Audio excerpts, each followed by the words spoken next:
How to fix you've reached the message request limit problem in Instagram. Hey, what's up guys? Welcome back to our YouTube channel. Let's get started. So this usually happens when you have sent a lot of messages from your same Instagram account. But here is what you can do in order to fix them.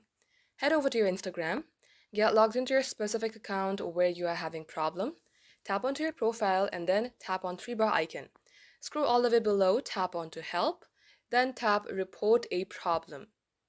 Likewise, tap on include and continue, and then you can simply type in your problem that this was an error from your side. This will not happen again. Make sure your message is very convincing.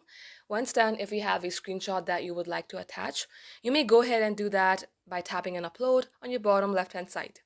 Once done, tap on send on your top right, and then wait for a couple hours. They will reply to you with a customized solution, and that shall fix your problem. So guys, this is all for today's video. Thank you for watching. We will catch you up in our next upload.